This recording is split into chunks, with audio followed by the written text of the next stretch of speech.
सो पता है आज क्लास में क्या हुआ, मतलब मेरे को ये हमेशा डिस्कस करना होता है क्योंकि it is quite scientific, quite interesting and belonging from medical fraternity, it being very good to share what I have studied in the classes today. So the first class is of the professor was from physiology department, so she just discussed about her subjects, and that was normal, like what we have studied in our 11th and sort of in 12th, related to platelets, their number count, if platelet number decreases, what it causes. And I think we all know, being as a neet aspirant, we also know, but negative and positive feedbacks, and so there was good introductory lecture also about the subject, and we all have given a beautiful introduction to our teachers also. So this was about the first lecture.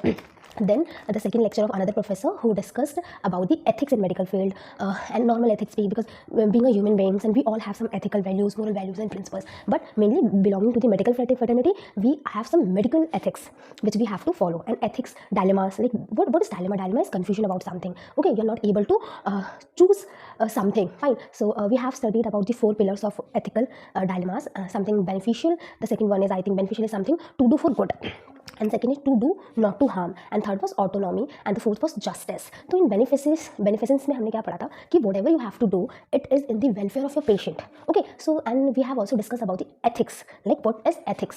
So ethics is something that you have to behave good. Your nature should be accepted by the people, and you have some moral values as well. That all comes under your ethics. Your behavior toward your patient, toward your parents, toward any person who you are interacting. Okay, but when it comes to the medical ethics, so there are some other things, like how you are interacting with your nurses, how's your gesture, if your nature is accepting or not. So this all comes under the ethics.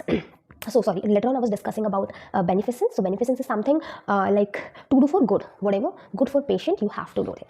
Your first priority is your sorry, your first priority is your patient, so you have to take care of them. The second, we have studied about to do not to harm. Iska example professor has given us an example. For example, like you have to give an injection to a patient, fine, and you know it is going to harm that patient. Like he feel painful now that you're injecting something inside the body. It's quite painful because that injection is going inside the skin. Okay, so it means that you're harming your patient? No.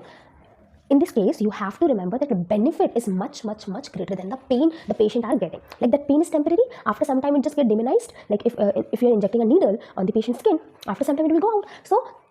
So here benefit is much more than the pain. Okay, like what is benefit? Like if you give some vaccination or immunization to a patient, it will help it to be for forever. Like he get vaccinated for forever life. He's disease free. Okay, so this is to do for good and not to harm. Okay, like, and the another is autonomy. What is autonomy? Like you have to respect your patient decision. If you don't want to take the medication, suppose for example, if any patient comes to you and and doesn't want it, and he just told you that I don't want to have a CT scan, and he denied to take the medication. So as a doctor, it's your responsibility to tell him कि if you're not going to take the CT scan, this complication can arise. Okay, so if you will do your job as a doctor, you told them, you try to convince them for the treatment, but if you deny, you have to accept his decision. So, and some another example that professor has told us in autonomy, and if any of the patient deny to take the treatment, as a doctor you have the responsibility to convince them. If still they deny, then let them go. Okay, and the fourth pillar in medical ethics is what was it? Justice with your patient. Suppose there is a case, a patient comes to you. Okay, a patient comes to you. You have a planned surgery. Okay, you have a planned surgery that you have to go hospital and you have to do a surgery. But suddenly in the morning, an emergency case come across it at the same time. So what will a doctor have to do in this case? So a professor told her that in this case you have to analyze. That which case is more complicated. If any surgery is planned, it means it is not life-threatening. Okay, so what a doctor have to do? Because it's a doctor responsibility also for the planned surgery to tell the patient that I have to take another emergency surgery where there's a case of life-threatening. Like that patient get die if I didn't provide him a treatment right now. Okay, so this is the justice with the patient. You save both the human beings, like of the planned surgery and the another of the emergency surgery. So this is all about we studied in the medical ethics in our lecture 2, and there are some scenarios that professor had discussed, that suppose there is an advocate, he called the doctor to take the information of the patient diagnosis and prognosis. So does, as being a doctor, you will provide them information? So professor told us no, because you don't know why that advocate is asking about the information. Being a doctor, you can just share the treatment, that what treatment you are giving to your patient.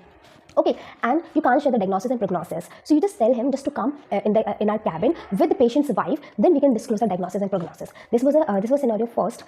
There were 3 more scenarios which I like which I just forget, because there is just few things I remember of the lecture. And the third one is the third lecture of English speaking something, what doctor means to be, why you wanted to be a doctor, how doctors nature should be toward the patient, how bad doctors were. So this kind of question I have asked in the third lecture by our biochemistry teacher. So we have discussed. It was a good time. We did that, and even they have just provided us some homework also. Which, okay, and the last one, and then the lectures has ended, and I think Abhi, I have done with my dinner also, and now I'm quite free. I have taken sleep so that I'm not feeling tired also, because they will come sometime I think.